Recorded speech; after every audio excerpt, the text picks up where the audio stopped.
This episode is brought to you by Kiko Socks. With a pair of Kikos, you'll have an experience that keeps you focused on your performance and not your feet. Use our coupon code POD15 for 15% off your order at kikosocks.com. I hope you guys enjoyed the pod. Be sure to follow us on Instagram or YouTube at podpractice_pod. Email us at show@podpracticepod or listen on Spotify at podpractice. Yeah, I guess like that's the thing is like, what's the official start? Where's the official start? Play the music. Just play the fucking music, Mikey.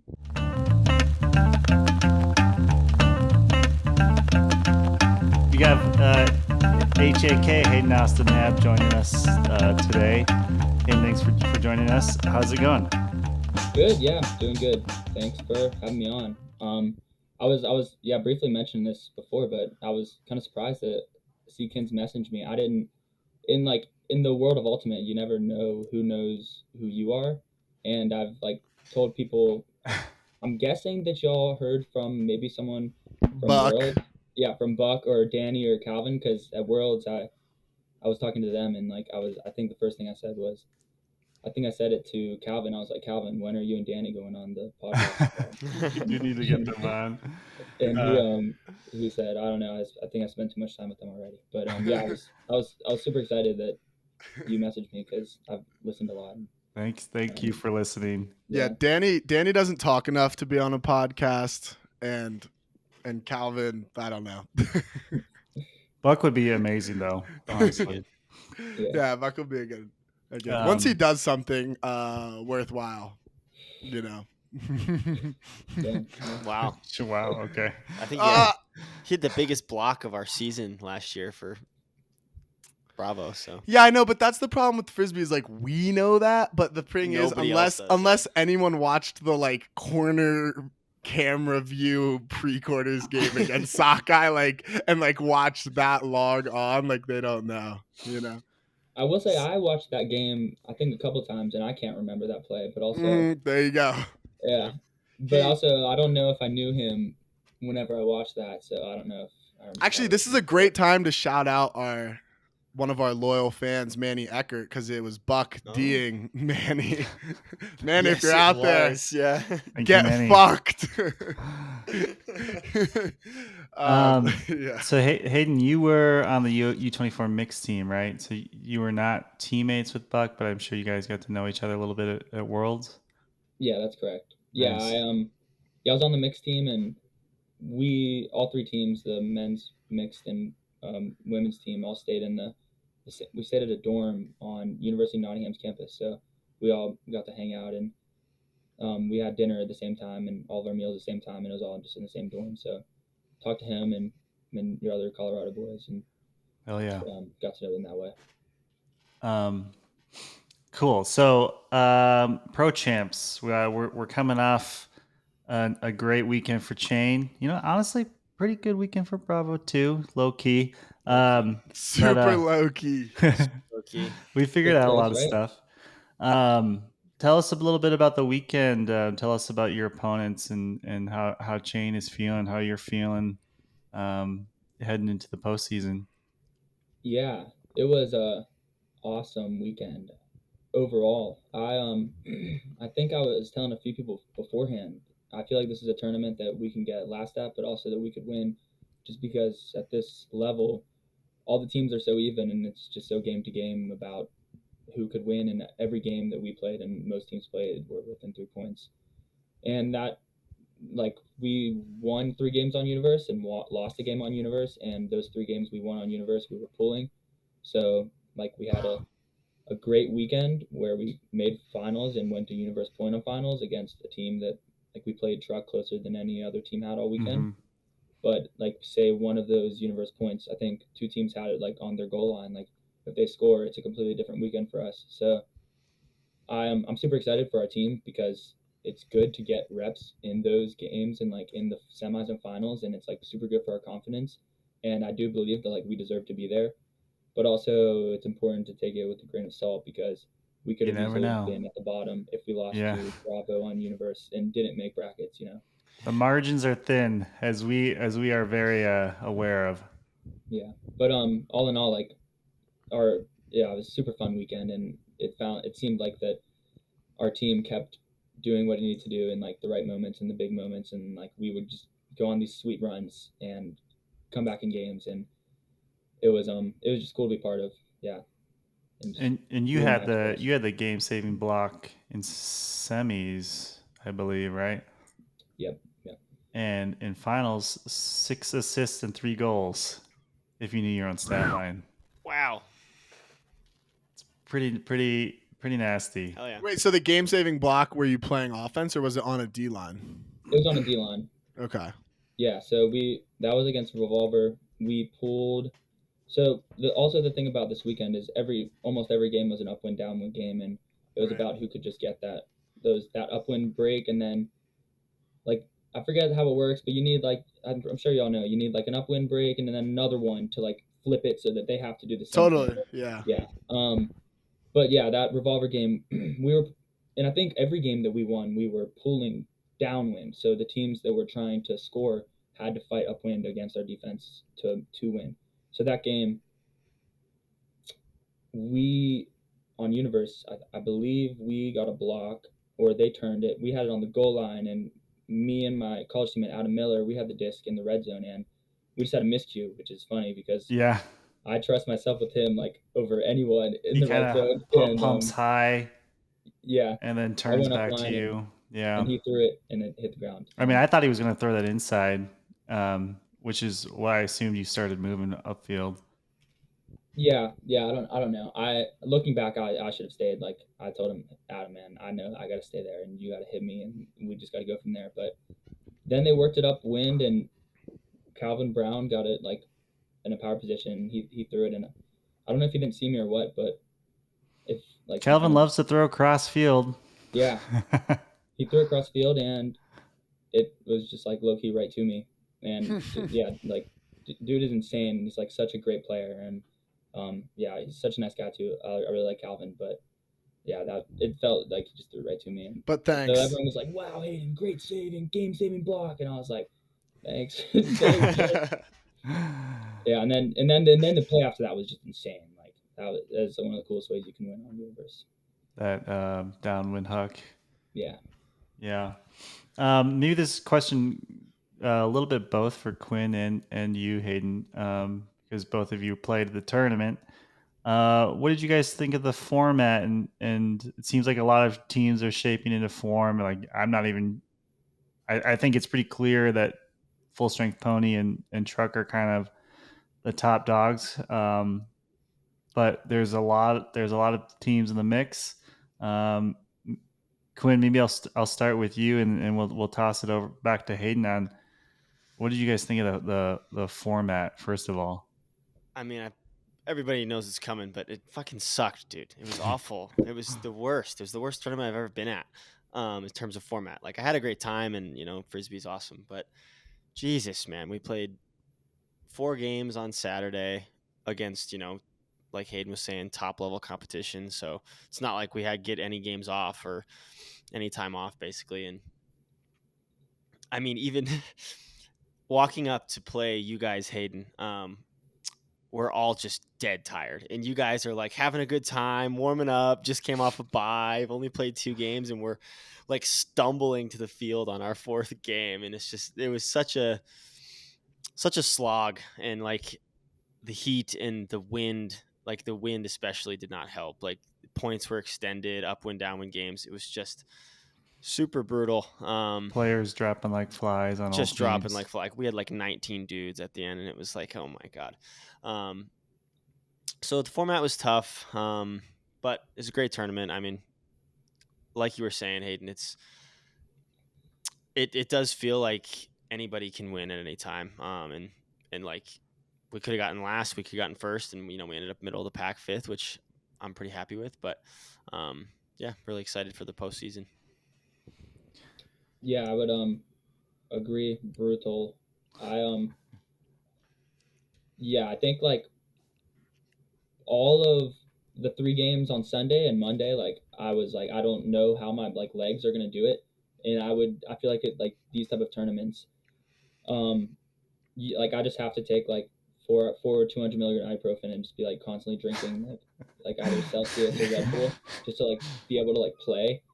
And like I think I was actually thinking during the tournament, because I remember y'all talking about this on your podcast about, I think, Mikey, how you're saying you just hate tournament format. Not a fan. Not a fan. I was thinking that. I was like, man, this is just bad for you. And yeah, Quinn, I think in our game, y'all seemed a little sluggish, but I think you and Adam Miller were talking, and we threw a zone point after running man for most of the game, and you were like, thank God. Yeah. Yeah. We scored that one, thankfully. That was also a bit of just like mind games because we fucking suck at zone too. So, and we luckily just shredded you guys your zone on the 1 point, which is not like us. We're terrible in zone. We're bad at zone offense. And so I was like, I better really play this up like that was super easy, so they don't throw that again.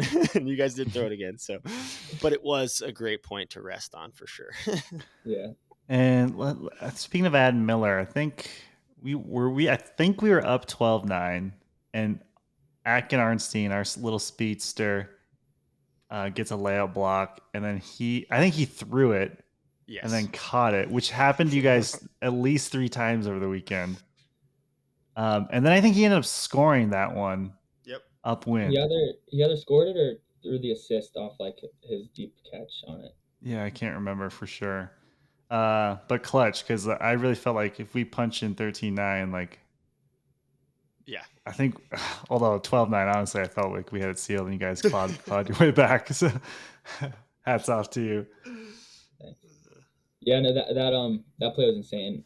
Adam has plays like that all the time, and I think Jeremy Langdon had a couple like that too, where like in the finals he threw it and time on got a layout block because the person who Jeremy was throwing went up line, and then Jeremy just laid out and caught it, and it was one of those pivotal moments where it's like we need that play because of the energy it creates, and it's like I don't know if a play that just is simple and helps us score would have the same effect as like the energy that produces. Totally.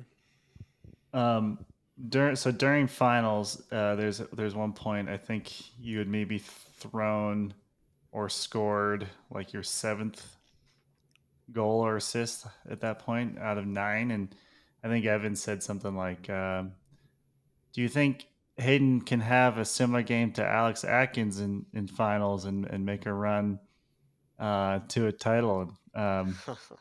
Just curious, what do you guys think of that comparison? Great comp. I don't know. I feel like Kins is a little bit taller and more thrower type than Hayden. Maybe I'm wrong. Oh, I thought you were gonna say I was slow. I was like, well, here come anti-athleticism. Definitely talks. Faster than you too. He's definitely race. Me, Hayden, Saul, Lithio. Race. Yeah. I don't know. Lithio's been ducking out. We don't know where. Every time I show up, Lithio's gone, dude. He's never there. Every time I show up, Lithio is nowhere to be seen. I don't. Do you see yourself as you're definitely a hybrid, but do you see yourself as a hybrid that throws or a hybrid that cuts?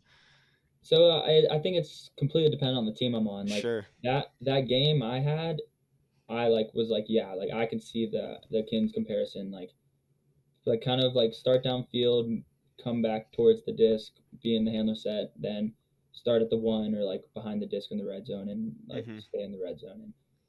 And so like, yeah, and I like was thinking about more and more, and I was starting to think like we do kind of play the same, like we are kind of like big, and I don't know, I don't even think I'll be faster than Kins. Like I tell people on my team like all the time, like I want us to all run 70s because like I think I would be like 30th, 40th percentile. Like I don't think of myself as like fast. Like honestly, game speed. And this is not a knock, Hayden. I wouldn't even call you super explosive, but you get to your spots really well, and you manipulate defenders really well, which Kins does too. Kins is a little more Gumby like, but Gumby. It did seem like you were always in control. And what I like about your games, you change your pace really well, and then you don't if you hezzy, you pause for a moment and read the situation and go again. I like that a lot about your game. And it seems like you have like the 5 to 15 yard like soft edge control. Like you're throwing everything with a little bit of edge. I don't know if is that something you think about consciously or is that's just how you play? But first of all, I appreciate that, and I think that does make sense. Yeah. For like thinking like back on how I play. But yeah, as far as the edge, I think so. I think especially in the wind. Actually, I don't know. I think it's hard to throw flat, and I think I have less control if I'm throwing it flat than if I'm putting just a little bit of edge on it, because then I know what it's gonna do. Like if I throw it, it's just hard to reach that super flat edge. So like I tend to throw all my insides OAO and like and my even like my like inside out backhand like inside breaks aren't really like flat. I don't know, but so to answer your question, like I guess it is something I think about because when I'm throwing, I'm always throwing those short 10 to 15 yards with touch and like break like edge, and I'm thinking about like the speed and like how hard I'm throwing it. And I guess it just translates to like game that way.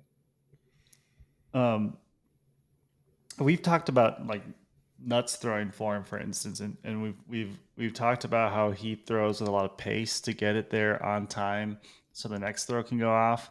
I think that the con of that is you have to be super accurate, and if you're not on, then you're just throwing an uncatchable ball or just ripping it way past your target.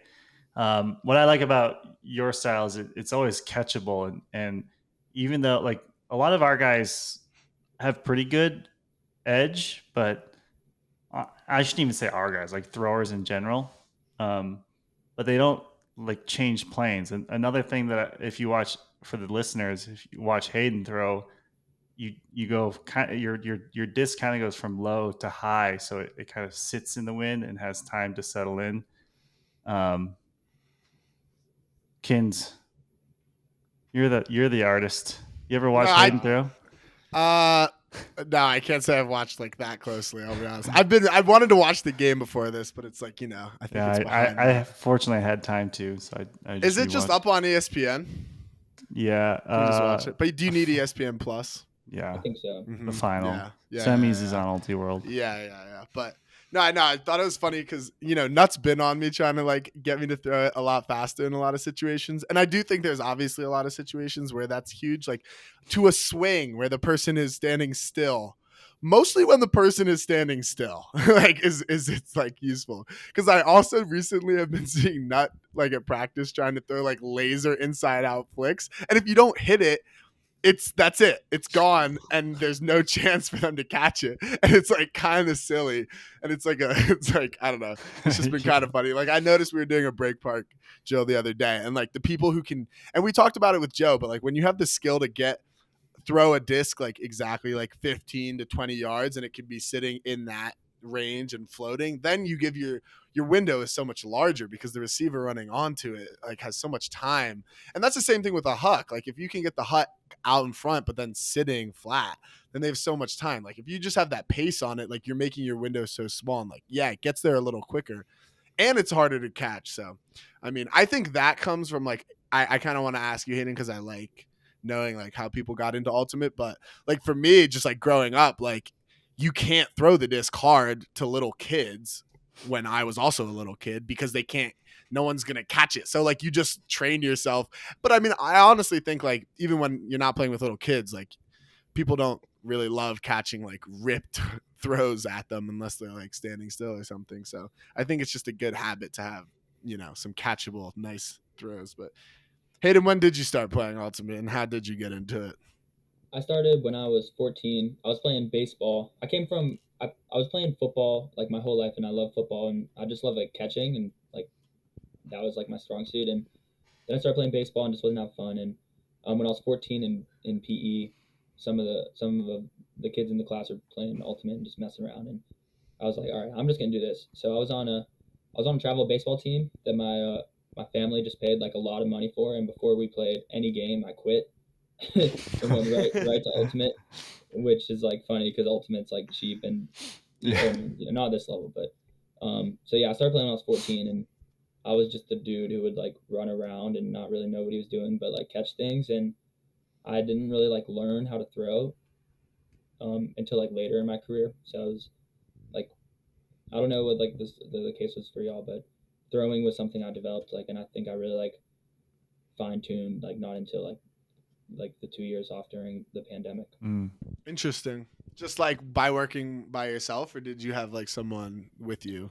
So my partner Martha Wilbur, she goes to Georgia, and during the pandemic we hung out a lot, and she plays ultimate, and we threw like every day, and I think it helped both of us a lot. And I would just try and get out and throw, and like that was the main thing during the pandemic for me. Quinn, that seems like a similar story to you, actually. Yeah, very similar, except it was just with Alex Tatum Plow instead. But yeah, I feel like either people got way better during the pandemic or people kind of fell off the map. And I think we're starting to see the players that got better then and the players that didn't kind of in the game today.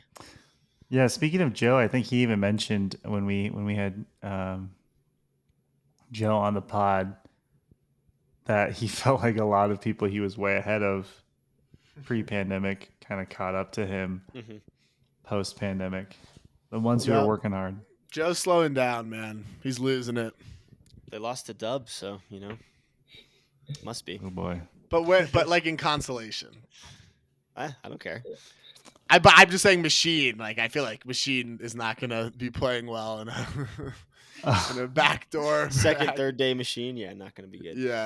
Yeah, that's tough. But yeah, do you guys have any thoughts on what consolation means, or we actually TK and I were sitting next to. I think we were watching.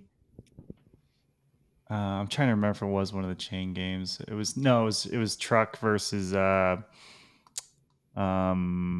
was Truck double wide before our second day, and Evan Lepler came and sat next to us and was talking about the idea of having like different weighted tournaments. So like it's kind of silly that you can win a game and you go down in points. Even if you crush a team, you can potentially go down in points. So his idea is like you have like 1,000 level tournaments. Honestly, these numbers mean nothing to me because I don't know really how the algorithm works. Yeah. But like, I think teams like to have tournament winners. But truthfully, like for the World Cup draw, I guess at this point, we're not going to be a top 4 seed. Hayden, I think if you guys win out, you will probably be a top 4 seed. But like, as players, what is the mental shift for you? Like, it's a regular season tournament. In fact, one of my friends texted me. She said, how did you feel about the weekend, even though it didn't go as planned? Which like kind of annoyed the fuck out of me. Because I was like, the plan is to win, right? Like the plan is to win. What are you talking about? But it's not the only plan because we have the rest of the season to plan for. We did figure out a lot about our team during those 2 second days. Obviously, I would have preferred to be in Hayden's position and playing Truck on that in finals. That was a very long way of asking, what is your mentality about going into each game, knowing that they all matter for rankings? I personally can't think of any time I've thought about the rankings, at least for club when I've played. I'm almost always thinking about the game in terms of how it fits into the tournament itself. So like consolation games, I'm still trying to like lock in and get to where I need to be to like help my team to win. But I can't like I always forget that the rankings are a thing and that consolation games like play into that. And it hasn't been until really recently that I like, oh yeah, like this game mattered and that game mattered because of the rankings and bids and things like that. I'm like, usually I'm just like, oh, this is a 7th place game against whoever. Let's just go try and win. Let's just go try and get better. And if we don't win, we don't win, So that's kind of my mentality. And like whenever it's a bigger game, I'm like, okay, this is it. Like, and I'm trying to think of it as like the games, not just a game for the ranking. So the psychology of it really does matter in how you approach it. Yeah. I try to approach all games the same. And I'm willing to bet that every team in consolation is always like, like consolation doesn't exist. Let's like play like this is finals. Like I'm willing to bet every single team that's in consolation does that. But in my opinion, I think it's really sick when you're actually the team that does that, because a lot of teams say that and then come out super flat and play super flat and all of that. So I think it's super sick to be the team that says that and then to be the team that executes that as well. And especially at a tournament like Pro Champs, you're playing, a couple like top 10 teams in consolation.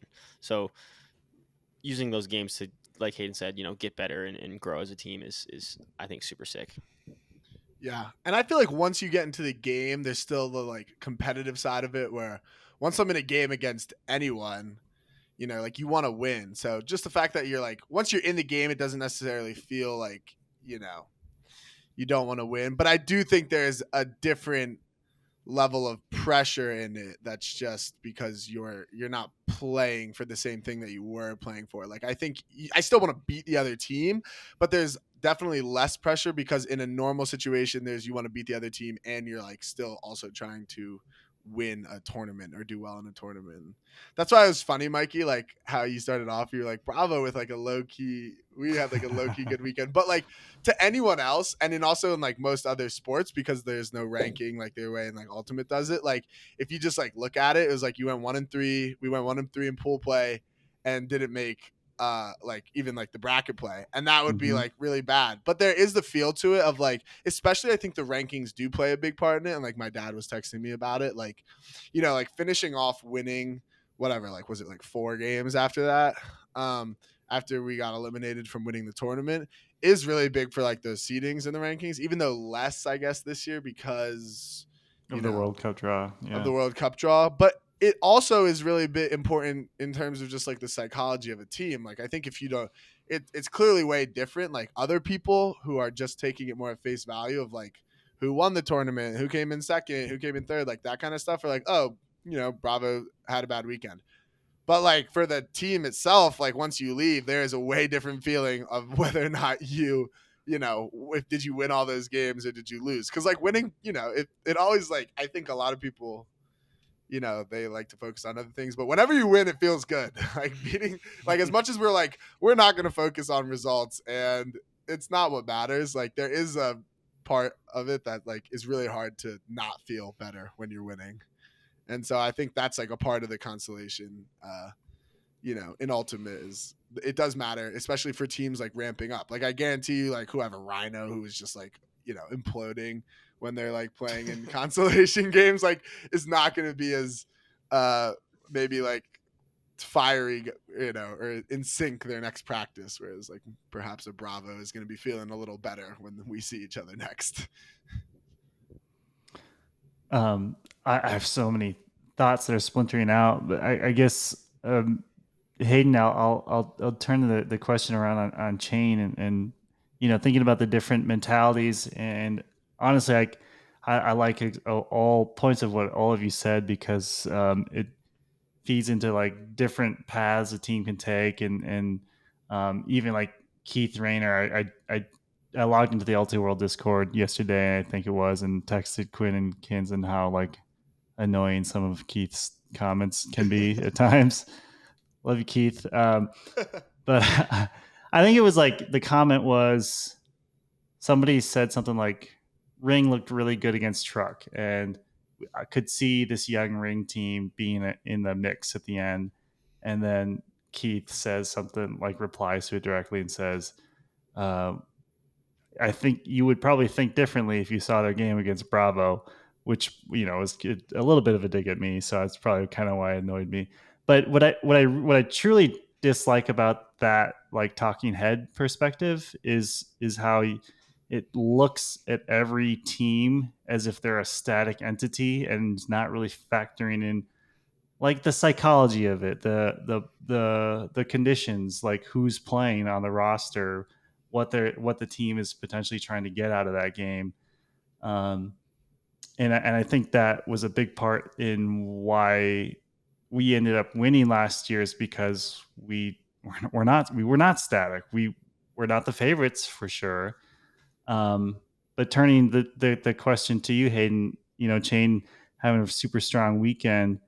What is the team thinking right now in terms of like, I'm sure you feel like you're in the mix for sure, and I think everybody does. But how do you make sure that you don't, just pat yourself on the back? Right, and that kind of goes back into what I was saying earlier. Is like, I know I'm trying to take this with a grain of salt, and I hope that everyone is appreciating how well we did, but is doing the same. And some of our leadership has been saying like, stay hungry and things like that, and I think people are taking, like, I think people aren't getting complacent with that, and it's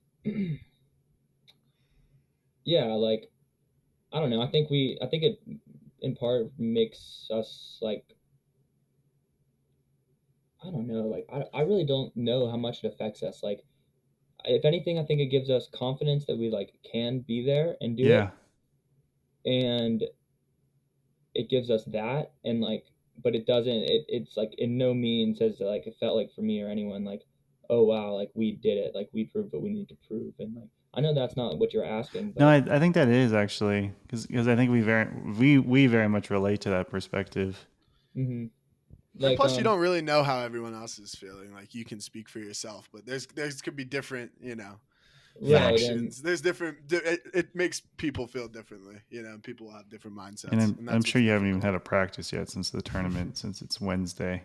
yeah, but yeah, and I think also something for us is that like we are trying to build like like long term, like obviously winning a championship would be super nice, but like we have such a young team, like compared to Pony. Like I think someone was talking to Pony and they're like, yeah, they're like someone's our youngest player, like, and they're like 26. But I know that's Yeah. not true because John Randolph's younger than that. But like Yeah. basically, Right. like they have a super old team, and like half of our team is under 26. So like, I think their average age is over 30, actually. Oh yeah. yeah. So like we are thinking about like the next 3 years, not just this year, and like not just this tournament. Like when we certainly do feel like we like should be in the mix for like contention this year, and like I think we can win and are gonna do what we can to like make sure we're in like position to get there and keep building. But like we're thinking like long term like growth, Can you talk a little bit about Chain's culture, specifically like what Miranda brings? Miranda Roth Knowles, who is a legend. Like, if she's not in the Hall of Fame, she will be, and is arguably the best player of all time, or the best women's player of all time, however you want to phrase it. I don't know if you've had a chance to watch any of her highlights, Hayden. I'm sure you're too young to have seen her play, but she was bananas good. Yeah, I've seen some highlights for sure, and yeah, I love Miranda, and we all love Miranda and what she brings. It's been it's been interesting because in the past she was more central to Atlanta Ultimate and like the head figure. And in this year, like for the hustle, like she wasn't the head coach. She was still very involved. It was Tuba, and she is essentially the head coach for Chain, but it's super brain trusty this year. Um, and that doesn't take away from what she brings. Like she still brings us so much like confidence, and like she still is that one like rallying voice that we like rally behind because of like who she is as a leader and her who she was as a player. But yeah, like I think she's yeah, it's been really it's funny because I think someone was saying this like on Hustle this year, she was more of like the offensive coach, and I moved to D line. So, and last year when I was on O line for Hustle, she was more of the defensive coach. So like I kind of like didn't get much time with her on Hustle, and with Chain, it's kind of been more of like a involved leadership, which has been great. But yeah, I really like her, and she's helped me a lot personally for like my career as a player. What do you feel like Atlanta's identity is? Like, what's your what would you say? I'm just curious. Man, I don't know. Or like, what comes to mind? Play style or like culturally? Culturally, at least this chain team, I think like I don't know. That's it's such like a hard like question to like wrap it up into like what is like the identity or culture. Like I know that like some teams are like all about winning, and like there's a few dudes who are like practices just suck because everyone's so hard, and like everyone's like we gotta be better, and like things like that. And it's not to say that like we're not all trying to get better on chain, but like it's more patient, and like it's more about like kind of we do it with a lot of focus on just like the culture and like being friends and like things like that, and like enjoying each other and like being friends more than just a team. And I'm probably just saying like colloquial things that everyone says about like ultimate, and but that I don't know, that's just a hard question. Like who's your biggest asshole? I think you all. I think the ultimate world probably has the answer for that for chain after this weekend, and just knowing some people on the team. We have a couple people who push some buttons, but we love everyone. But yeah, a couple people come to mind. They were lovely assholes. They're just competitive. Yeah, competitive. Yeah. I'd say my guy Jeremy Langdon. He's a rule stickler, and Rule stickler. Love those guys. He's a rule stickler and gives some other teams some issues, but I love that guy. Jeremy. That guy calls travels. He calls travels. Yeah. You already know that guy is calling travels. 100%. I love him, and it only makes me better. Like whenever like guarding him and like him, like we always say like, man, we're glad he's on our team because we'd hate to play against him. But, like playing against him, like it makes me so much better. And what do you think about when you play against these two guys? I think I've only played against you all twice. I think I've only played against Quinn twice. 3 times. 3 times. And I played against Kins twice, yeah. What was the third time? So y'all's sophomore year, I believe, of college. Are y'all the same grade? I'm one above him. So okay, so your junior year, Quinn, his sophomore year, my freshman year of college. Mama Bird played Jojah in pre-quarterfinals in Texas, and I was a rookie on that team. Yeah. And no one knew who I was then, and I think I I've watched that game back and y'all were in it, but none of us knew any of each other were. But yeah. Wait, was I there? No, I wasn't there. Yes, you were. Yeah. Oh, I was there? It was 2019 Nationals in Texas. We played Georgia. Oh yeah. It was the hottest, maybe the hottest game I've ever played. I think that was long hair things. Yeah, it was long hair. Yeah, it was like 4 p.m. in the afternoon, pre-quarters, hot as hell. Nobody wanted to be there. Windy. Yeah, that was a hell of a game. It was a hell of a game. Actually, now that you say that, I do remember you from that game. And I was like, this kid's going to be good. You did something. You looked the part, too. Yeah. That's that was a brutal game, though. That was a tough game. It was one of those upwind, downwind games where there's so many turnovers, people overthrowing hucks. Just a mess. No, it was so windy. It was so fucking windy. Like, God, doesn't Ultimate suck, man? We're just like, it's like the 4th game of the day, and it's just fucking 30-mile-per-hour winds. Like, this is dumb. It's so funny. And it's like, and then we're like, yeah, that's really funny. I mean, it really, brings up the point of like, being able to adapt. Like, it's like 20% of the time that you go into a tournament, like 20% of games are like good conditions.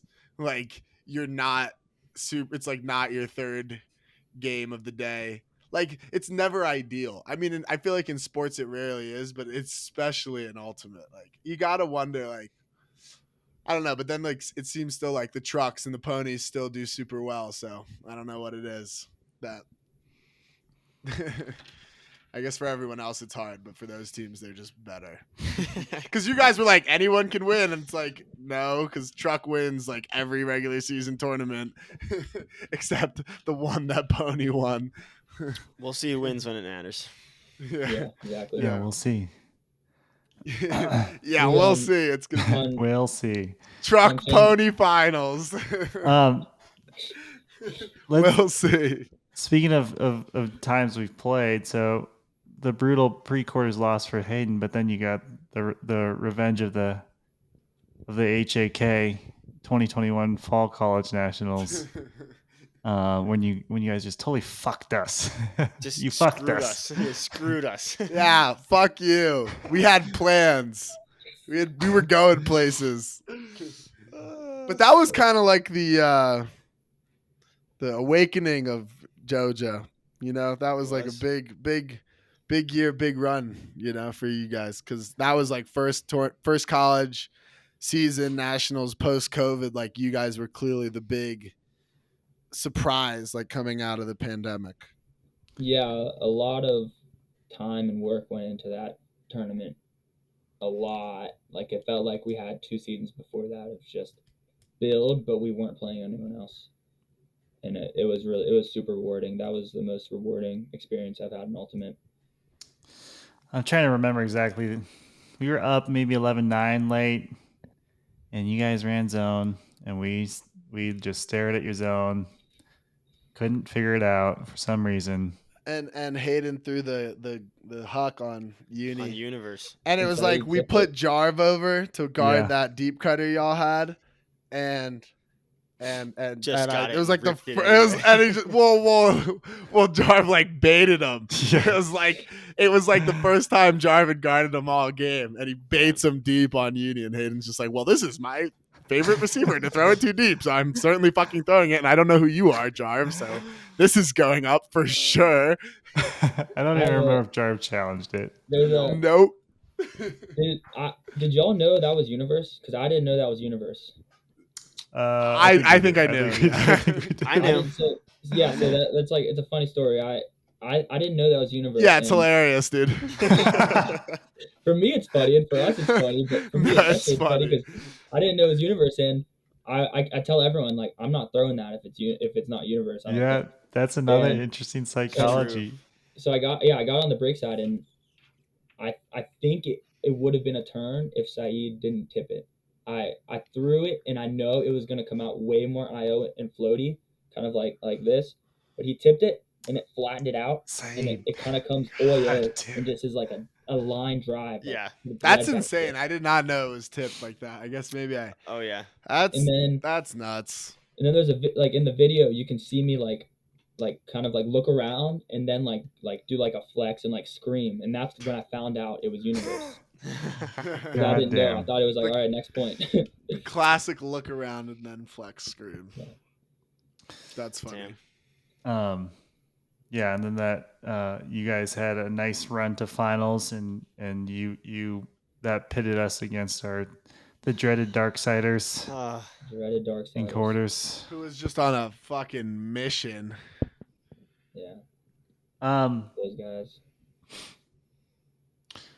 So you guys, sorry to jump back, but you're missing Stubbs and Thorn, right, from the weekend? No. Is Stubbs good anymore? Be honest with me. I don't know. That's for everyone else to find out. He has his good days, his bad days, like everyone else. He's human, but also sometimes I question. But if you could just put a nice label on it, you know, just a nice one-liner, good or bad. Just give the people what they want to hear. He's Wrap it up. He's all right. All right, so like somewhere in the middle. Yeah, like you probably shouldn't worry about him. No, he's an interesting player just because I thought, like, you know, growing up, I thought he was going to be like the best player in the world, you know? Like there was a time that he was looking like it at Harvard, and also when he was younger on Ironside, and like I don't know, just kind of an interesting thing. He's been up there. He's definitely been up there. Mm-hmm. Hey, what high school did you go to? Are you from Atlanta? Yeah, I'm from Atlanta. I went to a high school called Chamblee High School. It wasn't Frisbee. Like we had a team, but it wasn't one of the big ultimate schools. So you weren't one of the Paideia prodigies. We asked Grant this question. I think it was like, could the all-time Paideia high school team beat any. I think the roster would maybe be better than any all-time college team. I think there's a good chance it could be. Yeah, there's some insane names from that. Yeah. So what's next? When do you guys have practice? What's the rest of your season looking like? So I think we just have regionals and then finals because we made nationals last year. So I don't know some things. Like I was surprised we didn't have sectionals this year. I saw that in the schedule and was like, let's fucking go. And also, Thank God. I meant to bring this up earlier when we were talking about Mike. You mentioned the World Cup draw, and one of my teammates, I think Brett kept bringing it up, or someone was bringing it up and like asking if it's like going in places here. So that's a thing where it's the first 4 seeds, and then the next 4 are grouped into a pool, and they're randomly placed across, right? Yeah. That's my understanding. So I think if we went out, we're probably going to be a 2 seed in a pool. But and then so it's not like it goes 1, 2, 3, 4, 5, 6, 7, 8 across. It's like there's 1, 2, 3, 4, and then it's random, Right. like Right. that. But Right. do you know if that's going into effect this year? It is. I believe so. Yeah. Yes, it is. Yeah. Confirmed in effect because according to my dad, he seems to also be pretty up to date on those things. Yeah, your dad and TK are my sources of truth, to be honest. just in ultimate though. But yeah, for us, I'm not completely sure. I'm sure we'll have a few practices, a few weekend practices, regionals, and then the big show. So yeah, it'll be good to see. Pretty sick regional, region that you're in, considering you play ring every. But you guys have lost every? They always win, right? So last year was the first time we beaten ring. Oh, you did win last year. Yeah. Right. I thought maybe, that was a little. It was foreshadowing, I suppose.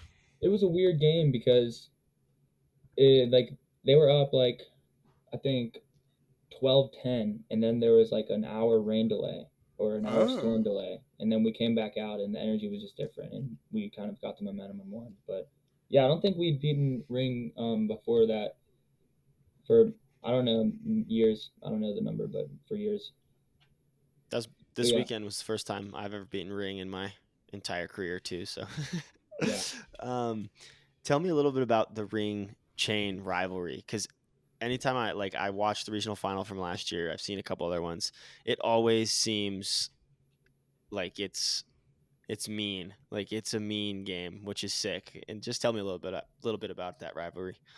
So I don't know if I'm the right person to ask about that because I've only played ring once in my whole career. Wow. Damn. Okay. That game that we beat them last year was the only time I've ever played ring. 1-0.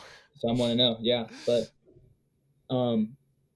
yeah, like the year before I was injured, and so I'm not the best person to ask, but I personally like the ring players a lot, and for me, it's never bad blood or anything, like obviously, but I enjoyed playing them a lot, and I always enjoyed playing UNC a lot, because I like the dudes a lot on those teams.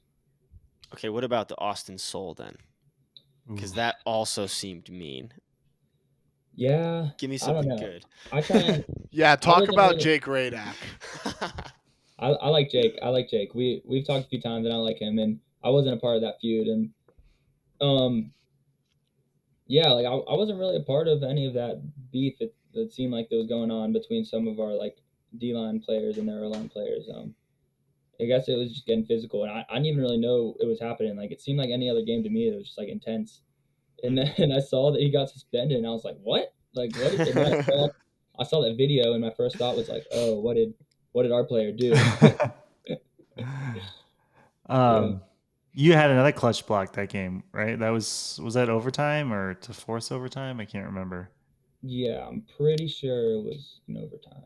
Yeah. Was that like up the line to? I think it was Kyle Hankey threw it. I think Hankey threw it to Swiatek. Yeah. That was a sweet block. I appreciate it. Thank you.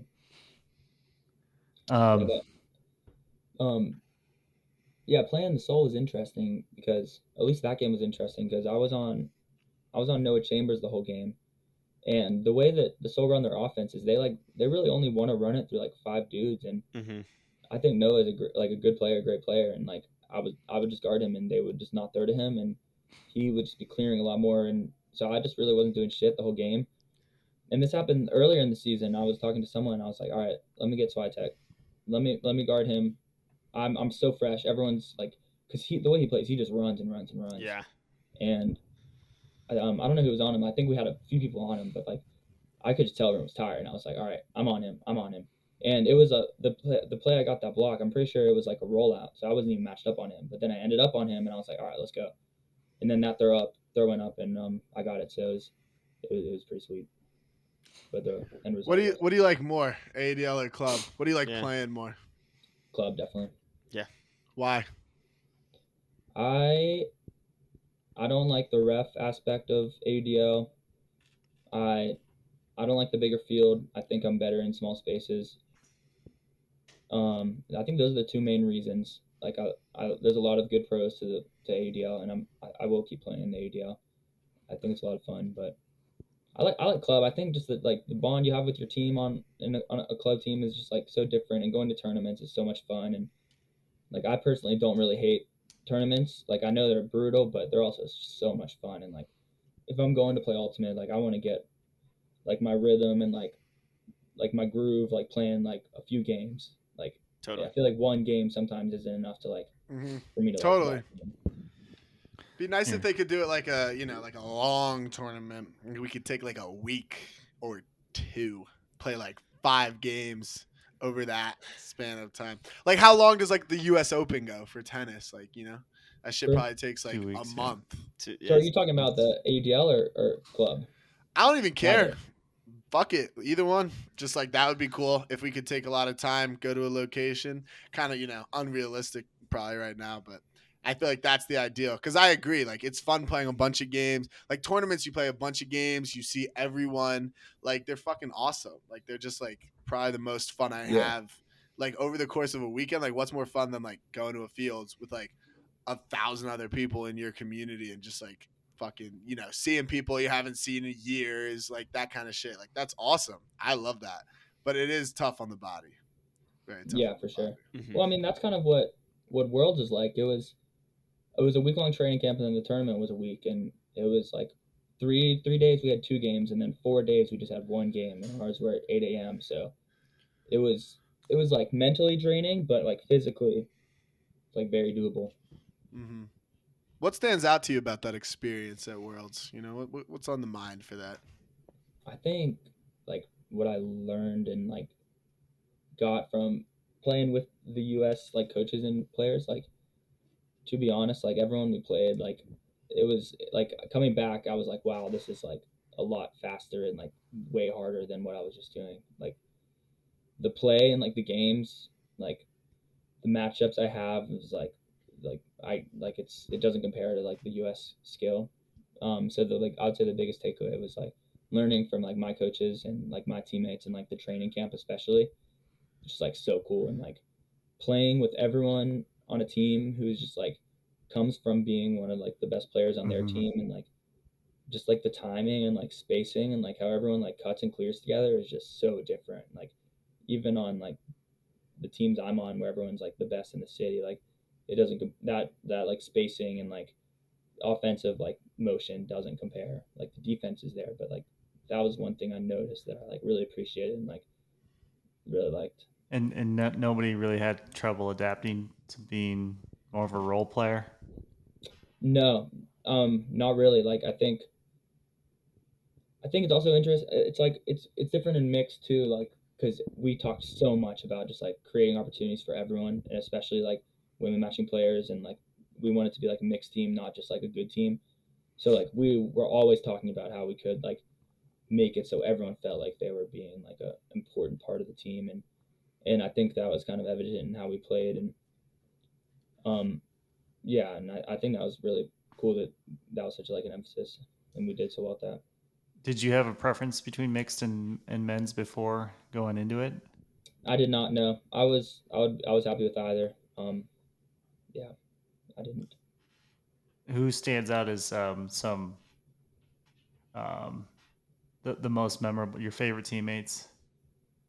So some people come to mind. I would say Henry Ng.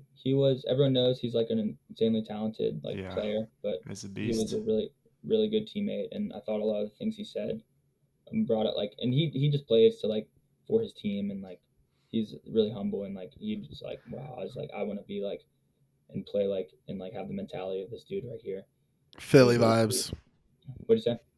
Philly vibes. Philly vibes, yeah, exactly. Go Sixers. Real ones. Yeah. Why are the Ing brothers so nice and so nice? Yeah. You clearly haven't had 6'4" Henry spike it on you, Mikey.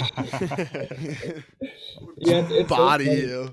Because he's such an intense player, but then they're just the kindest, mellowest guy. It's really funny. But some Philly other people, vibes. Yeah. Some other people who I really liked playing with were so it was interesting because we ran 3 distinct lines, and so I really only played with 6 other people the whole tournament. Whoa. So I really liked playing with Tori Gray. She was super athletic and super fun to play with. And Ava Hanna, she had just insane throws, could literally throw 70 yards, flick and backhand, upwind, downwind. And unfortunately, she got hurt later on in the tournament. But those are a few people who are just a lot of fun to play with. What are some things that Quinn, you've played on a national team too? I'm pausing because Kins is not. What are some of the main things you guys have taken away from that experience to your home teams? I guess Hayden, starting with you, and yeah, what not just from teammates but from your coaches.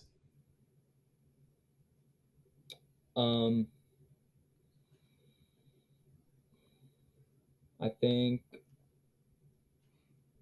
think a big one is not putting everything on winning. I don't think we hardly talked about the end goal being winning on my mixed team. It's just about becoming close as people and getting to know each other and enjoying each other and and just having fun. I think that's something that's special about the mixed environment is that's a lot more prevalent than I felt on a lot of open teams. So that's something that I'm trying to remember and bring back to my team, and I think that's a part of the coaches creating that and everyone on all the players trying to embody that as well. Also that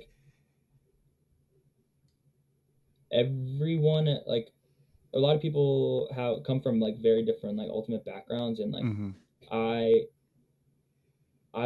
think that there's one a right way to run offense a lot of the time, and it was important there to it was easy there to be adaptable and be more appreciative and understanding of everyone's ultimate strategy and what they thought was the best thing to do, because everyone was so good. So I'm trying to remember that and think that the way that I think that all offense and ultimate should be done isn't the way, and that there's still even though there's people who have ideas and strategies from 5 or 10 years ago, things that those people are doing is still effective, and that's something that I'm trying to remember and bring back in how I approach hustle and chain specifically. Yeah, I think the open team and the mixed team, I think, are probably pretty different experiences. The open team being a bit more of hardo, we want to win type thing. I don't. It's been a bit. I guess it's only been a couple years, but we definitely were wanted to win, and obviously you guys wanted to win too, but we were explicitly that was the goal, was to win and to represent U.S. Ultimate in a good way. And I think the biggest takeaway for me, kind of similar to what you said, Hayden, but we spent a lot of time trying to bond outside of outside of practice, just because, it's a ton of big egos and all that stuff. And I think the bonding and the people that bonded with their teammates the best, had the best tournaments, instead of, trying to be that big ego person and be by themselves. The players that were, playing with their team and bonding with their team and getting those chemistry pieces in place early were the players that were most valuable to the team in the end. Regardless of like the talent level, everybody's very good, obviously, but there was still, people that were top of the roster, mid roster, bottom of the roster. And I kind of fell into that bottom of the roster at that point in my career. And it was just mostly about how you play with your teammates and how close you were at that point. Cause we were, the most talented team. And that's kind of trying to bring that back to Bravo and Colorado Frisbees, just, being a part of a whole is probably the best path to a victory, to a national championship. Definitely. Do you guys think it's easier to have good culture when you are the clear favorites?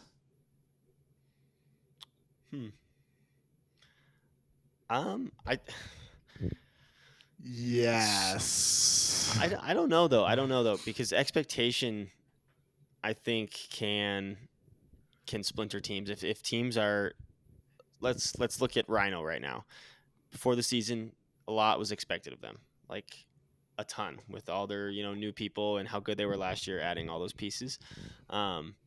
And I think expectation can weigh pretty heavy on teams and their culture. I think it's easier to have a good culture if you're winning, regardless of what's expected of you.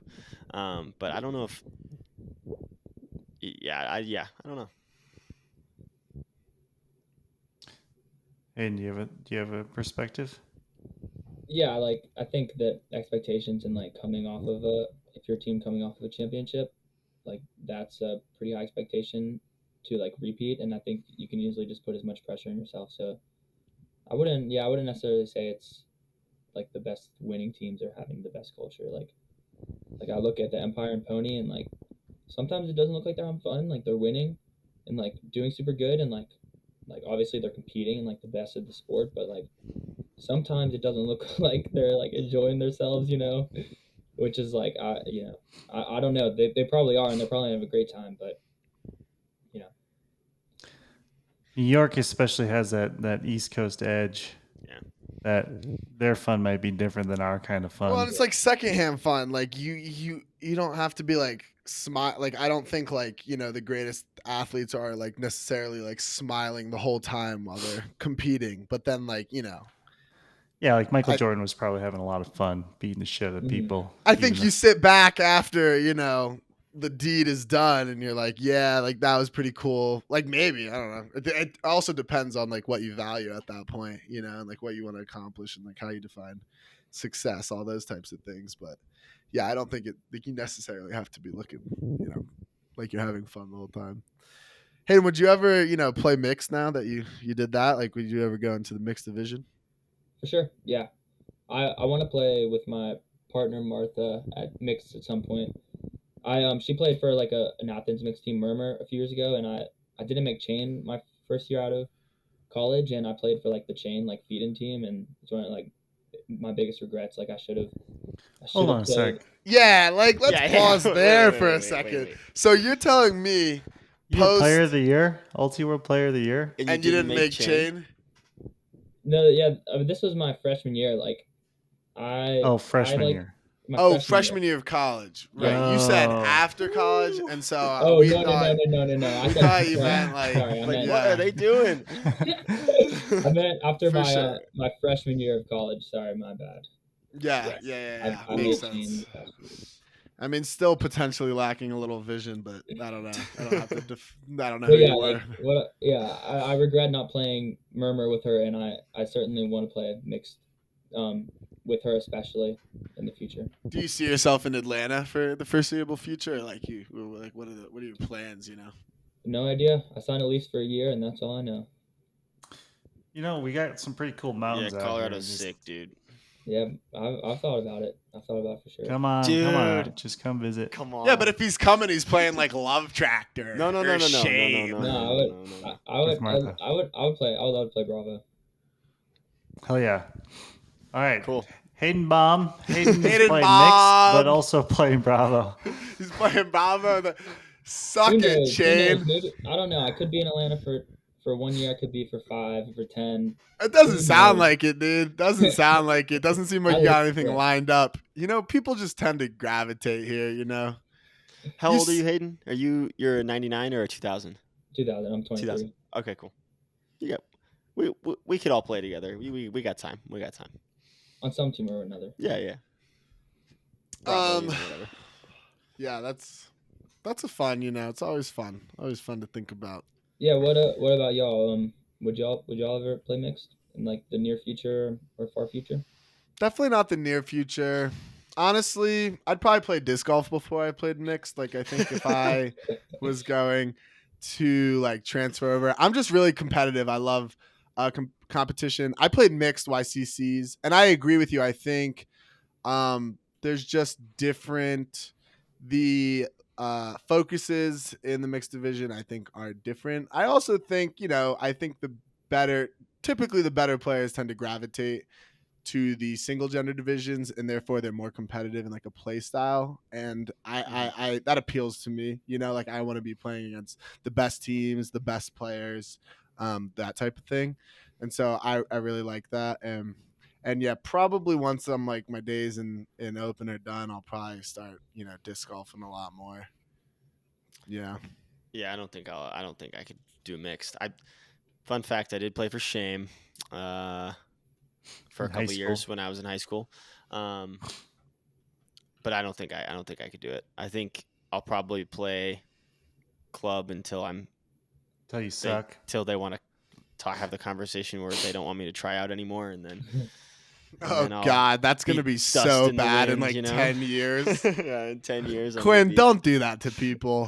Have some awareness, dude. Like, don't do that. No, dude, you're gonna be so bad. Oh my God, that's gonna be the worst. And then like someone who's been on your team for like here's a 10 years is gonna have to cut you. Yep. Out of the three of you, who do you think's game will age the best? Dude, I already can't play like full healthy, like I'm my style is like as a 40-year-old. I think we all have one thing going well for us is that we're all great throwers. Yeah. Which ages well, but I don't know other than that. Quinn obviously not. Like, let's be honest. Quinn once he loses his speed and jumping, he's done. Dusted. Like me, I'm gonna be a Stanler. I got like the body position. I grew up like, dude, I remember watching Trey Katzenbach or whatever. He's like 41 years old. He was on Citywide, which was the Philly B team, and we were still Patrol at the time. It was Patrol versus Citywide, and Trey, as like a 40-year-old, received like 3 hucks just by bodying out, like just by having a step on some like young ego-full kid that like thought he could just like sky this old dude in the deep space. And Trey was like a pretty big body still, and just like would square him up and like not let him around him, and then clap catch it like going the other way, and it's hilarious. And I'm fully ready to play that style of ultimate. I do think my game ages the worst. Yep, no doubt about it. Because I'm smaller than both of you guys, and I don't know, maybe not. We'll see. We'll see. And dumber. I definitely run the most. Yeah. It's hard. It's a hard question to say because with Kin's like basically never actually playing. It's hard to say if his game ages. His game won't age. Right. I might not be able to play. Dude, I might just be playing disc golf. Like, honestly. Yeah, under 4 more seasons for Kins.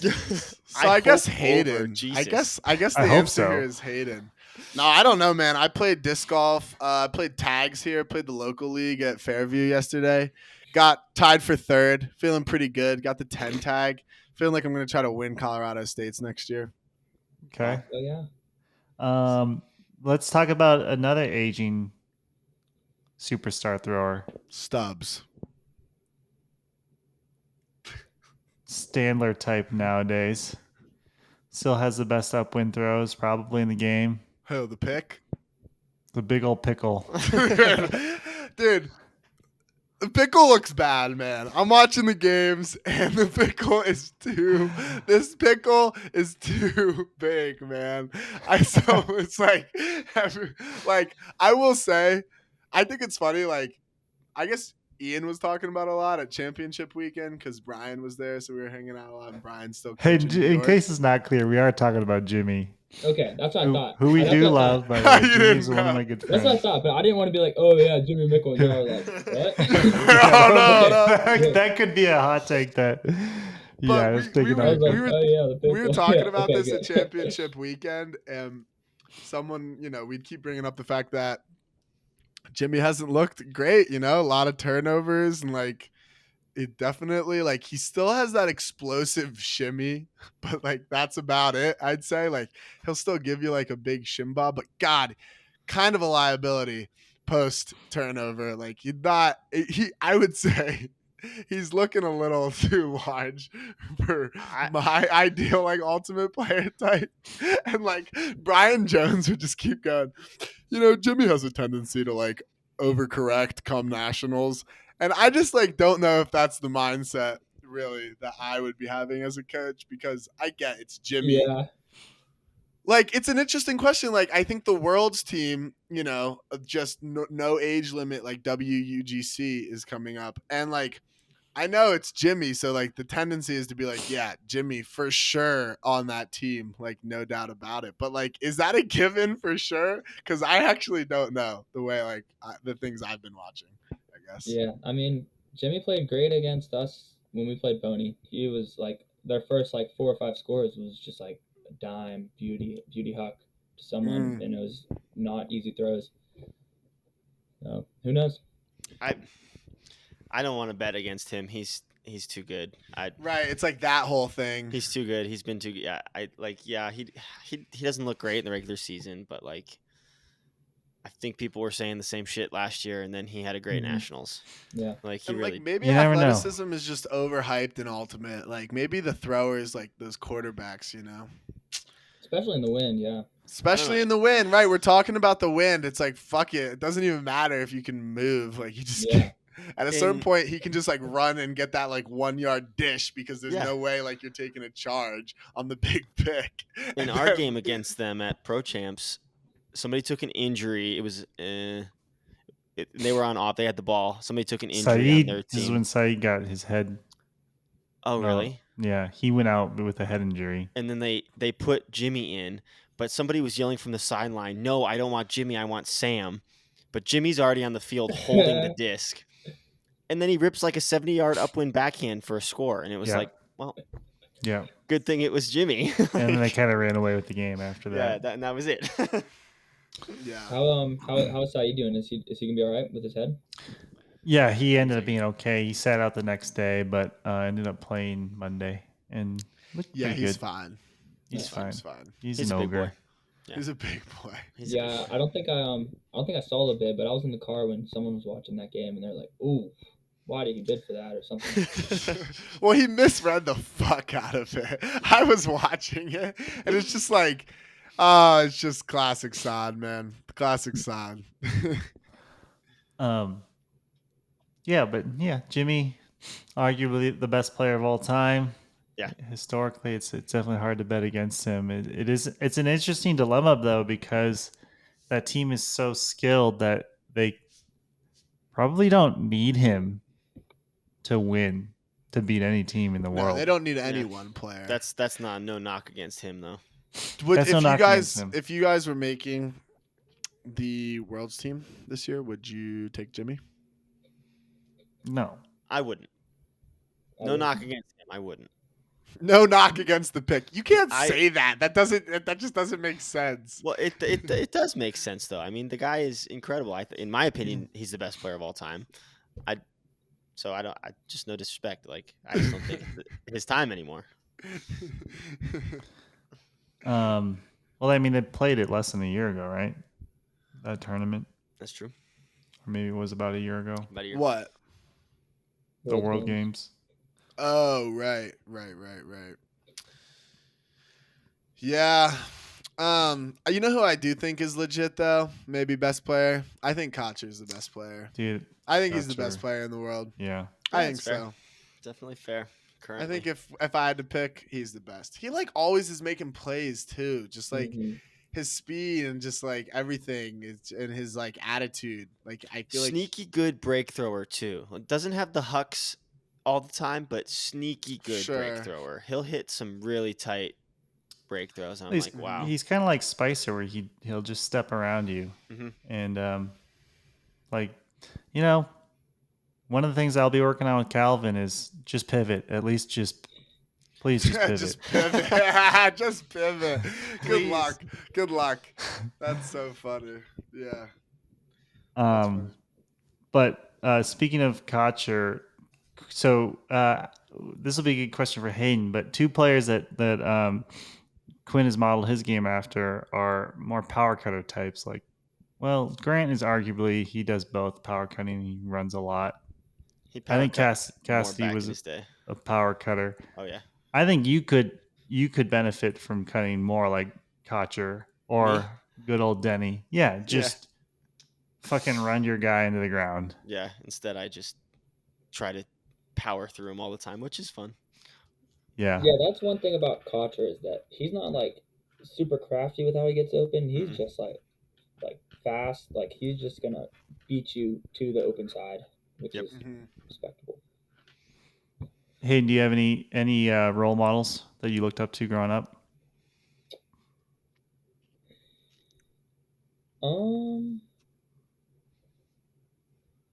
don't know. Like, kind of like everyone was a role model. Like, I didn't have like one player who was like, oh wow, this is like my like the ultimate player, like who I'm gonna look up to. Like, I kind of like just like watched a lot of Ultimate, and like I didn't really know about like who like the great players were. I just would like watch some games and be like, oh, these people are good. Like, oh, they win awards. Who are they? I'm gonna watch what they do and like see what they do well and like try and model my game after them. And I think I've kind of done that with just like a lot of people, and like see what they do well and like then try and like take things and like learn from that. But it's hard for me to like think of one person who like I can think of that I like really did that for. Do you know a guy named Frito Monforti? I do not. He is like one of the best refs and one of the best observers in the world. But fun fact, was also the D-line puller for Chain in 2009 for the championship run, and a stalwart defensive handler. I didn't know that. Yeah. Oh yeah. He was a very, very good thrower. And beats the shit out of me in pickleball every day. Every week nowadays. That's interesting. Yeah. What about like a Dylan Tennell or anybody? Yeah, like I grew up like the first like team that I was like a fan of was like the 2017 or 16 Hustle with like Tennell and like Matt Smith and this dude Nathan Vickroy, who was just like a insane athlete, and like I think they made the playoffs that year, but like so like I don't know, maybe like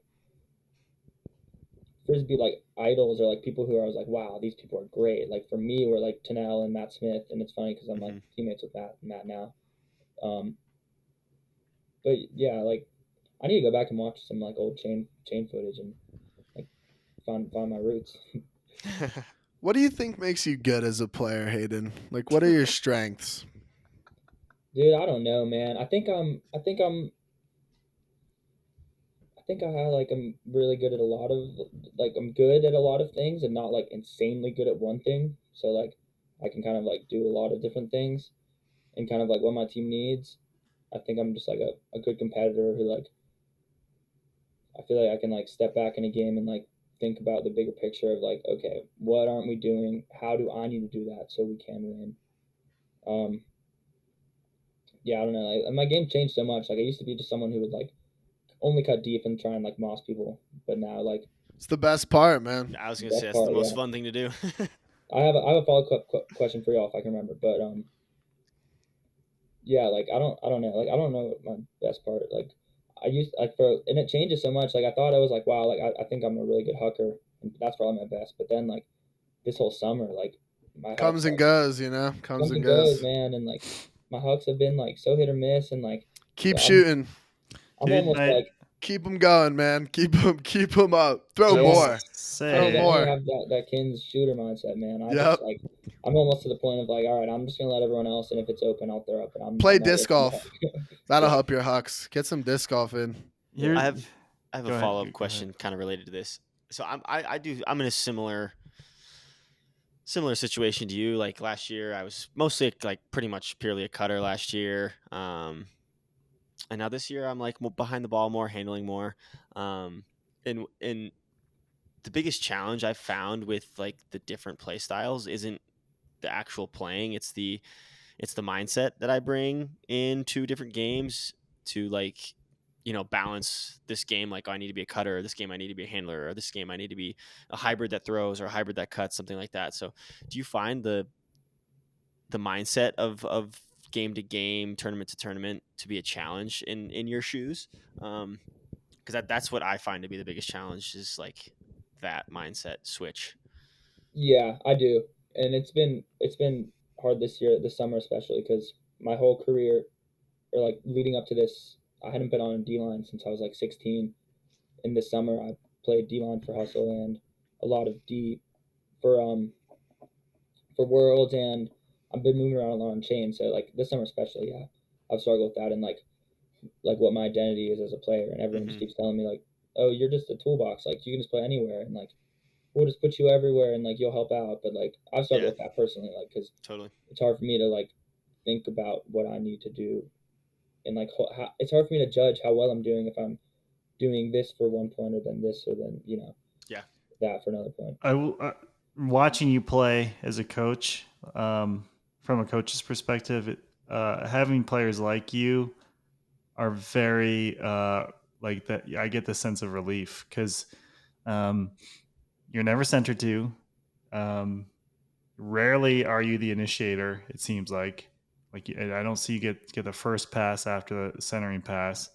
But if you touch the disc in between the bricks, it's probably because something else broke down. On the sideline, you're always one look upfield, pivoting, swinging the disc, and it seems like you bring that calming presence. And then in the red zone, the decision making, right? Like one of the things that I stress out a lot about is actually when we call timeouts like if we catch a huck and then burn a timeout, because I would almost prefer to just have a 1-on-1 or 2-on-1 situation versus have like letting the D set up. And it's crazy how all the top teams, all the elite teams seem to struggle a little bit with end zone offense. I think some are more efficient than others. But like you'll inevitably see even truck, like two dudes will be run to the same fucking front cone and clogging. They happen to be wizards in finding ways to get out of it.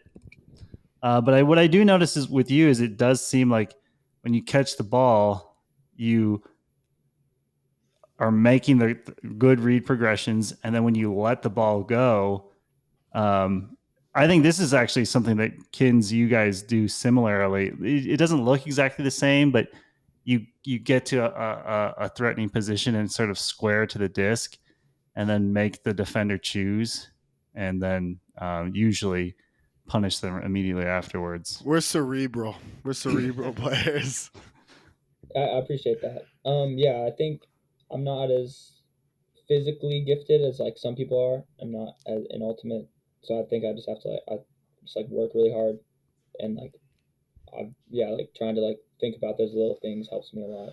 Like doing that, and like just making the game easy by like swinging early and doing those things that like I'm not gonna just like freaking like out cut under on anyone, like especially at this level. But like I can like try and find a way to like yeah, totally. And everyone loves, like, it's so, I mean, I don't know what's underrated, overrated, but you know, I think it's way easier to spot the physical qualities a person has because you're like toasting people, you're running super fast or whatever, and that's very appealing and very looks good. But like, I think it's hard. It's definitely harder to notice when someone mentally is, a step above.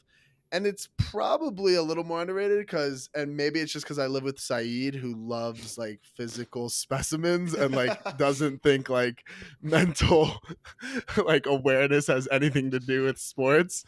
but like, but like you watch even like, I don't know. I watched one match in the US Open last night and I'm like, tennis is sick.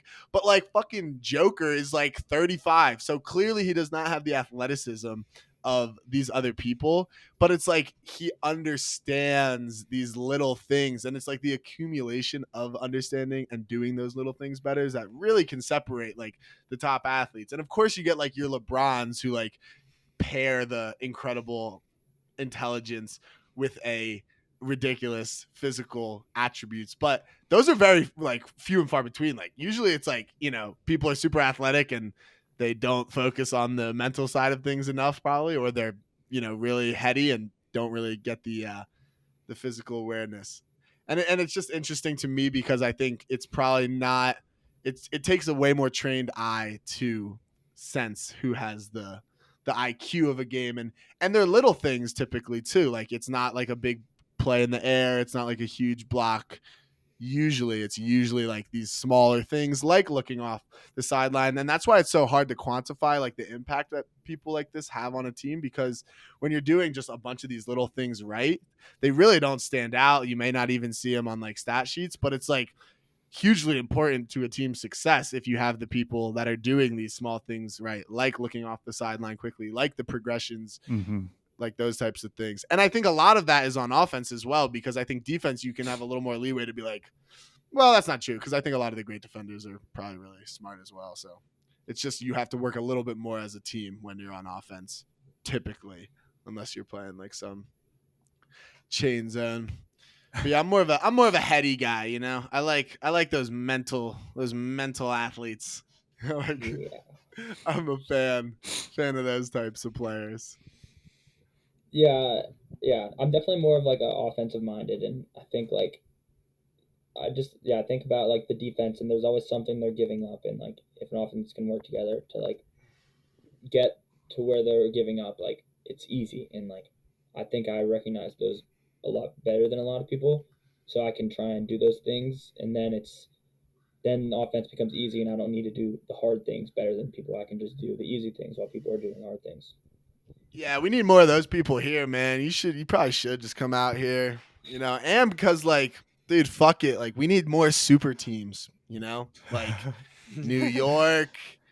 I mean, I wouldn't say truck, but mostly New York. Like fucking, we had Yacht on last week. I was trying to get it out of them, but like, they're cowards, dude. They just want to team up and play with all the best players. They don't want to say it. They won't say it out loud. And they probably don't even think it, but it's in their subconscious and they know it. That they want to feel good about themselves by playing with all the best players in the world. It's like, all right, fine. We'll accumulate all the best players. We need a super team. That's what I'm saying. We need a fucking super team. Let's put the whole fucking South and Central together. Texas, Atlanta, Colorado, fucking, and anybody below that. Anybody down in the South Americas, bring them up here. Super team. We need a fucking super team. Everyone versus Pony. Everyone versus Pony and Empire. It's like when the fucking like pros play like 20 kids. It's like it should be Empire 7, and then the seven players from all the other teams at championship weekend get to play at the same time. So like it's like 21 versus 7 on the field. Do you see what I'm saying? Like it should be like more people on the field for the other teams when the Empire are playing. Like something has to be done about this Empire bullshit. What were you gonna say, Hayden? Oh, I don't remember at this point. Oh, I was gonna say that what y'all did on Bravo last year is like the coolest way you can do it. Like I don't know, like be a team that you've been working for a while, and you like just like I remember y'all talking about how you lost the water regionals and had just like a team meeting and like talked about what you wanted, and it was just to like I don't know if I remember correctly, but like have fun and just go in and just play, and like doing that instead of building a super team when there's all this pressure and then winning. I feel like there's nothing as rewarding as that could feel like. And yeah, totally agree. 100%. Yeah, 100%. Nothing is rewarding. It's pretty much the coolest thing you could do ever. Yeah, did have a good answer to that question. Damn, do I not but win the title anymore? I definitely agree that it feels different, coming to like when you just it's not certain at all. Nobody's even counting you as a contender, and you're able to pull it off. Like that is an extremely satisfying feeling. Totally. And I mean, even like, we did some post-game interviews at championship weekend, and when Bryce, the coach of Salt Lake, came up after their crazy win over Minnesota, I mean, you could like feel the vibrations coming off this dude. Like he was so like there were so many emotions. Like his mind was like probably all over the place, like all that kind of stuff. And then like Empire comes up after they win the championship game, and it was like the most casual. Like it was like I felt like they could have like played more games like after that. It was just like different types of energy. It's just kind of interesting. Definitely. Yeah, especially like I do think it's a really interesting topic just in like Ultimate, just because like there's just no rules as to like. And it makes for good stories. I think my thing is like you hope the story of like one city winning isn't for super long, because like there's no rules to like not allow like all good players to move to one city and just like rip everyone apart. And like honestly, it's somewhat the story of Ultimate. Like if you look in the women's division, like Fury, just everyone over there just destroying people for like who knows how long. It was Revolver before that, just like, yeah, I mean, they didn't win every year, so I guess it was a little better with Revolver because other teams were still winning. And then it's like, especially in the ADL, like everyone's just in New York right now. It just feels like everyone is in New York, everyone's going to New York, so it's just kind of like an interesting thing that happens in Ultimate. I feel like Quinn's got something. I just think you said there's no rules against like making super teams. Like we should just do steroids. There's no rules against steroids either. I've been like, saying let's just start taking HGH, and honestly, I would. It will be the best. I would too. The problem is when I pull up like veiny as hell and like just fucking yoked, like people are gonna know now because we've talked about it. There's no rules. There's no rules against it. Really? It's not cheating. It's not cheating. There are in WIFDIF. Yeah, there are in WIFDIF. Yeah, well, a funny story. I was the only person from all three U.S. teams that got drug tested. No, that was you. That's so funny. Did you make a freak play right before they tested you? Yeah, I don't know, man. They're like, we just got our medals, and someone came up to me and they were like, you have to come with me right now. We need to drug test you. Wow. That's so weird. They did it right after you won. I was like, I thought they would do it. Dude, Why wouldn't they do it before? Like, wouldn't you do it before?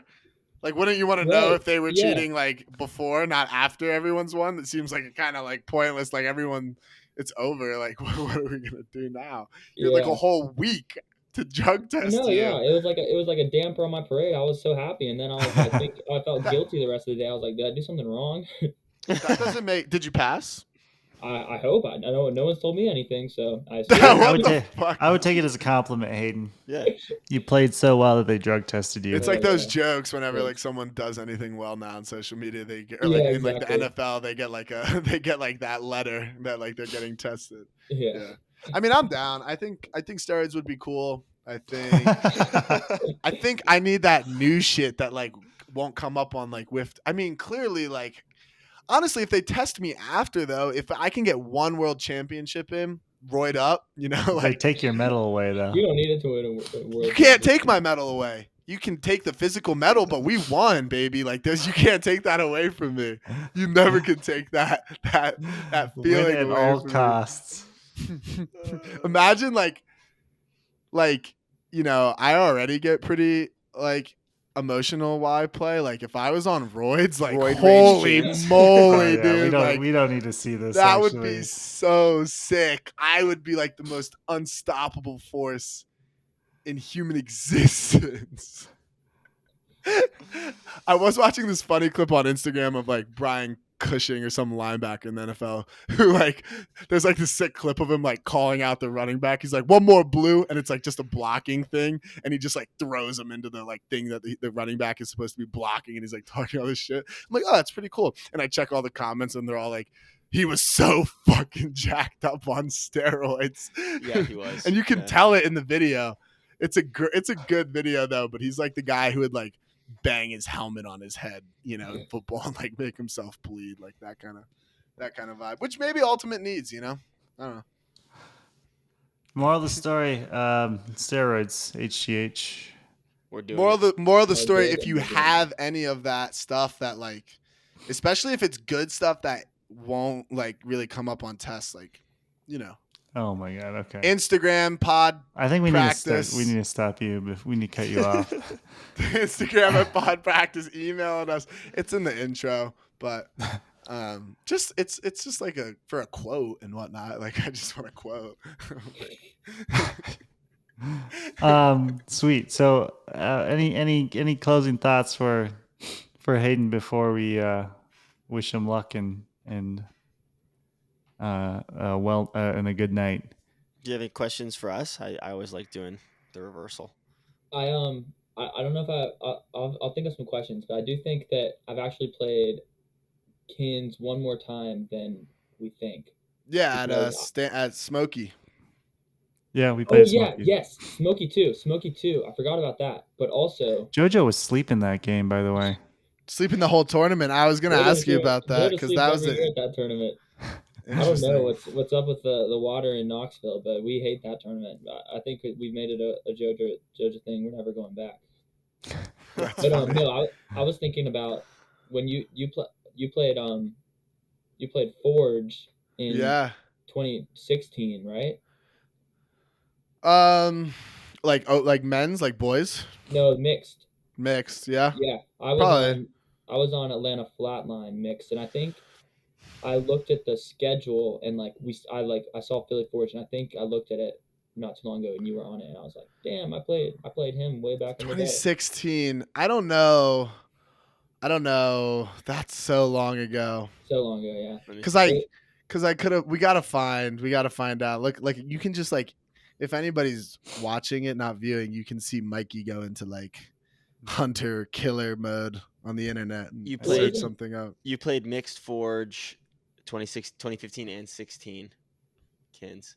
Wow, so that was like pool play. Yeah. So we did play then too. Was it pool play? I don't know.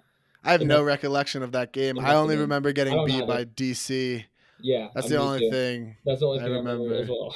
I remember Ella Youngst and Rachel Hess just fucking messing our shit up. We played them twice. Like we beat them one game, and then Joe Freund, yeah, like he fucking destroyed us. Yeah, it was funny because I was like looking back through the rosters of the teams of that tournament, and I was like, wow, I recognize so many of these names now, but didn't know like anyone then. Yeah. You know what? That's actually a funny thing we were talking about earlier. We were talking about like the difference between the mixed and open division, and one of my lasting like memories from that is Joe Freund skied the absolute piss out of me on like some like jump ball in the semifinals, and like a bunch of their team like came over to like high five me like immediately after. Like I'm probably like getting up, and I remember being so fucking pissed off, and I was like, I will never fucking play mixed again. This is the most bullshit thing. And you know, they're all probably mad at me because they're like, oh, this dick isn't high fiving us, and I'm like fuck, we were getting smoked that game. Like we thought we had a chance that year. We started to get smoked. I get skied. It's just like salt in the wound. And then like all of a sudden their whole team is trying to like high five you like right after. And that was like a turn off for me, I would say. Yeah. Okay. I do have a question that I like to ask, and I think there's two questions for this. So the first question is, what is the most like hype or like awesome play you can make in Ultimate? Is it like a just a layout D, or is it like a sky, or like full field huck, or like shredding marks? Like what is y'all's like hypest play like to make? I think it's a big sky. I think just dunking on someone is the best. I have a couple. that come to mind. No, it's one. Nope. Too many. There's 3. One. Okay, if I had to do my favorite though, It can be a sequence too. Yeah. Well. Okay. Well, then I have to say 2 because I think pulling and getting like a Callahan, like if you pull and like go get a Callahan, that's just big dick energy, 100%. 2, my favorite play though, always like the one that my eyes light up on the most whenever I played Ultimate is if you're the weak side help and a huck goes up down the line and the offensive player has no idea that you're coming from behind them and you can just lay out a fat over their shoulder coming from behind them. Like that is the best because they're like running and they can't really jump and you're running towards the disc and you can just get fucking huge and like kind of lay out, kind of jump up in the air. And like though that for me is like always the play that I like want to set up so bad in my mind. Didn't you have one of those against Cal Poly at 2021 Nationals? That was similar. Like that, yes, like that kind of motion where like you're running and they're running straight and you're running more towards it and you can just blow it the fuck up. Right. Like that's the one like I dream of as like a player. Like those are just have always been my favorite because it's just so prime to get huge. I don't make a lot of good plays, so I don't know what it feels like. Yeah, what's your favorite thing to do as a coach, Mikey? Like when do you feel? I actually will say I do like to sky people too. I would say it's the same thing as Quinn because that does I do jump well for my height. So yeah, that's how I am. As a shorter guy that still skies people, it's skying people. My favorite thing as coach is always just boring stuff, right? Like just the inside break that leads to an around that leads to a goal or something like that. Like those sequences, or like every time, especially if it's a person that doesn't do this very much, like bounces it off the sideline. But my favorite player, I'll give actually my 2 favorite players to watch on Bravo right now are Buck and Seth Wells because these are 2 very fundamental guys. I guess fuck me. Fuck you. You guys are the more exciting players to watch. But as like people who, as someone who is not a great athlete, Buck is a great athlete and Seth is a decent athlete, but that's not really their strength. It's sort of more of what you guys were talking about earlier, that mental side and the manipulation of the defender and the timing of things and the way they attack his space, the way that they shift and move. That shit I love that stuff and I love it. Mostly on the offensive side, but similar, Hayden, you were talking about how you guys pulled 3 times and won on Universe and won those 3 games against us, Pony, and who was the Revolver. It's crazy. Yeah, we pulled against Ring Universe in the 5th place game. There were 2 sequences. One where Becky, Eric Hotailing, shifted his mark to stop a skinny inside. He just stopped with his mark. Afterwards, he's like, I don't even remember it. And Swells too, like he is marking Saul Yannick, who's one of the best break mark throwers in the game right now, and like he's just containing really well. Quinn might be questioning that. No, he's good. I just know he's listening. Yeah. Probably. But those little things, those are the ones that add up. Like when you really buy into those little things, and I think when teams, that maybe they score in 2 passes or whatever, or it doesn't really, like there's these cascading effects where players or people don't realize how those little adjustments on the mark, right, adjustments with your positioning can make or break a win. Because they're not sexy, like that's what we were talking about. They're not sexy. But what's cool about Seth and Buck is their processing. You can like watch them. Like those players are cool because you watch them process on the field, like make the right, like read and react on the field, and like that's a beautiful thing to watch. Absolutely, yeah. And again, I guess full circle, the margins are thin. Chain could win it all on one play. The tournament, and who knows, maybe you guys could have finished 3rd in the pool or 4th in the pool on a a drop here or there. Yep. Did you say there's a second part to it? Yeah. So the second part. This is a question my good buddy and teammate Cole Tapper likes to ask. The question is of all sports and moments, what is the biggest moment you could possibly have? Is it hitting a walk-off home run in the bottom of the ninth of the World Series? Is it throwing the game-winning touchdown and like time running out in the Super Bowl? What is it hitting the game-winning three of time out in the NBA Finals? What is it? Should we do all sports or should we do just ultimate? All sports. All sports. That's the question for this one. Oh, well then it's not Frisbee. Oh, damn. Yeah, there's so many ways to take this. Ah, God. I think it's like I think it's a buzzer beater in basketball. There's just something so there's just something about a buzzer beater in basketball. It's not a thing in other sports really. Even in the UDL, like buzzer beaters are fucking stupid. Or like Hail Marys in the NFL at the buzzer, stupid. Like buzzer beaters in like hockey, like I grew up watching and playing hockey, so like I'm a hockey fan, but it's just like it doesn't have like a buzzer beater. In basketball, it's like such a something about it that I think that's the answer for me. Nice. My most iconic memories are probably all buzzer beater basketball shots. I don't watch enough soccer. Yeah, I think it might be a soccer thing just because it's the biggest. But I don't know what the coolest thing you would do in soccer. Probably just some sick goal to win goal. it. I think some people have said goal in after the 90th, 95th minute. Yeah, just that winning goal late. That's fair too. Mm-hmm. Like when Messi won the World Cup, I was pretty emotional about it, and I don't really watch soccer at all. That's funny. Do you have an answer? I think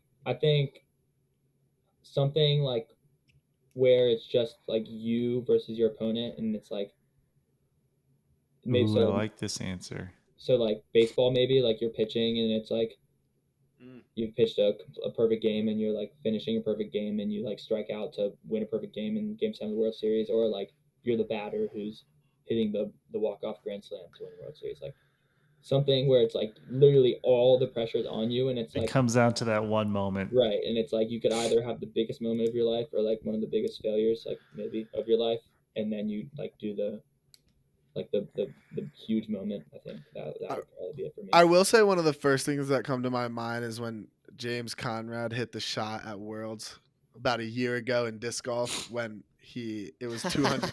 Dude, you can't do it. You can't do it much because the dude with the long hair. Because also like the thing about that is it's just you, whereas like all those other things are team sports. Like in disc golf, it's just you, and I think there's a different element to that. And that one was just so crazy because it's like, I mean, the odds of making a shot from that far away are just so low, and the fact that you had to do it he had to do it not even to win, just to push it to OT, and then he hit it, and it was how far was it? Like 200 something feet, but like around a curve. Like it wasn't just like a straight open shot. Dude, you haven't seen this, Mikey? I have a disc. One of my favorite discs is the James Conrad. Should I snip it in? Will we get copyrighted it's on YouTube. I have the James Conrad Envy. It's like my favorite disc, and it's a literal memorial like on the front of the disc of him hitting the shot. Because like dude, Mikey, you'll get chills. Everyone go watch it if you haven't. It's probably one of the sickest. You know, what's crazy is none of you are old enough to watch MJ's last shot with the Bulls, but that was I grew up in the 90s. I'm born in 83, but so I just was like, head explode fan of Michael Jordan. And seeing that shot live on TV, I mean, I guess not live in person, but holy smokes, that was crazy. And he's like stealing the ball right before that. Right. Just pure will. That is some crazy stuff. You still watch baseball, Hayden? Occasionally. Baseball, like my main sports watcher, probably NBA, NFL. Okay, cool. Of course, Ultimate. Braves are really good this year. They are really good. I don't watch that much, but they they're sick. Yeah, I'm a Pittsburgh sports fan and Sixers fan though. Bummer. Yeah, that's funny. Yeah. All right, guys. Well, I have to head out here shortly, but Hayden, thanks for coming on the pod on such short notice, and congrats on a really good Pro Champs campaign, and best of luck the rest of the way until you see Bravo. Yeah. Until you're on Bravo. Oh. Yeah. All right, guys. Yeah. Thanks guys for having me on. I really had a good time. Yeah. Sweet. Thanks. Yep. Peace out, everybody. Peace.